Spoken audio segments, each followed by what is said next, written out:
This is a place where the oddities of nature take a place in your reality, where the supernatural is second hand, and the monsters and the freaks thrive off of your wildest imaginations.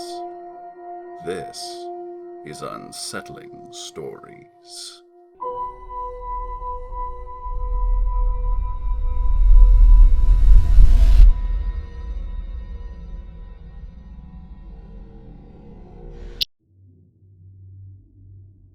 I've always been self-conscious about my thumb-sucking problem. And it is a problem. Most kids either grow out of it or have the habit gently coaxed away by attentive parents or counselors. My upbringing was different, though. I never grew out of it. I never saw my parents for more than a couple hours every week. They'd be so busy with work that the only people I'd see on a regular basis were the servants and housekeepers. God knows they weren't going to correct the habits of their employer's only son, the heir to the family fortune. Maybe if I had friends or family members around, I would have matured normally. That opportunity is long gone, though. I think my habit is a plea for security.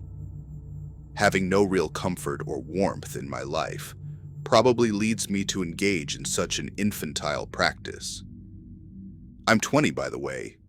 Way too old to be doing something as immature as thumb-sucking, but here I am. I never expected anything to change for the better. When my parents died in that car fire, I was the only one left.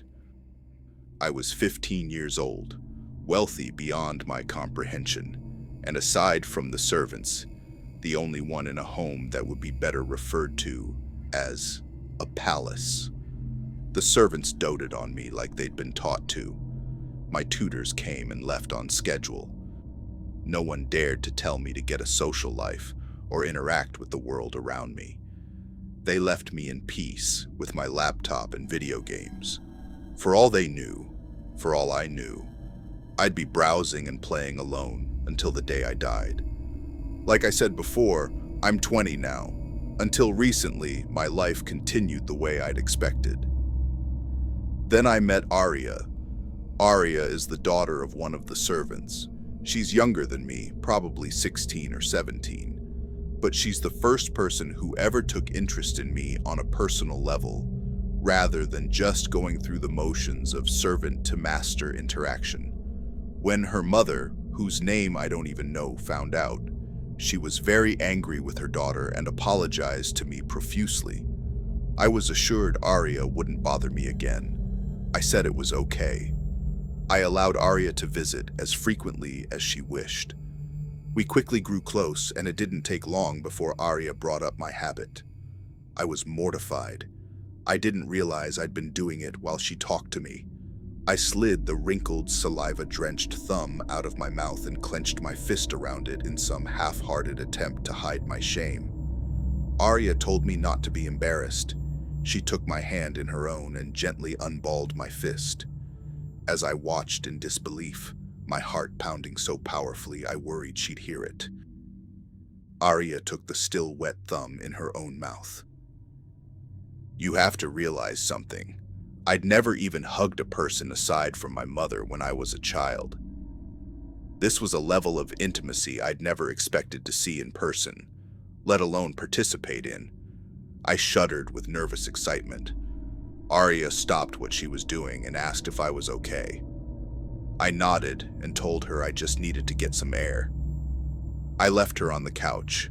I stood on the balcony and gazed at the city below. I realized it was the first time I'd been outside in months. While the fresh air loosened my tension and helped clear my head, I felt Arya come up behind me and wrap an arm around my waist. I jumped a little at the contact. Shh, Arya told me. It's okay. She knew I was nervous, but the feeling was dissipating. I felt comfortable with her, comfortable enough to engage in my habit without feeling like a baby. I brought my hand to my mouth. My head spun when I tasted the remains of her saliva on the wrinkled digit. I sucked with purpose, wanting to swallow what had been inside her mere minutes ago. I sucked harder. I felt the nail come off and stick to the roof of my mouth, but I didn't care. My tongue sought out the virgin flesh underneath. Arya turned me around to face her, and our eyes locked. "Please let me help you," she whispered. Before I could oblige, the door opened on the other side of the room. A servant came in, pushing a cart with a tray on it. She kept her head down, apologizing for interrupting me. "I'm sorry, sir," she muttered, "but perhaps you'd prefer a fresh one." The servant removed the cloche from the tray and revealed 10 severed thumbs, neatly arranged in order of skin color. I dragged the old thumb from my mouth. I'd used it for over a day, and the skin was beginning to slough from the bone. Arya looked at the tray with excitement. "Can we share these?" she asked. I grinned at her, then noticed the bandage on the servant's left hand. She quickly hid it behind her back. "We had trouble finding a 10th one, sir," the servant informed me. "I'm sorry, truly, if mine is not good enough." "Which one is it?" I asked.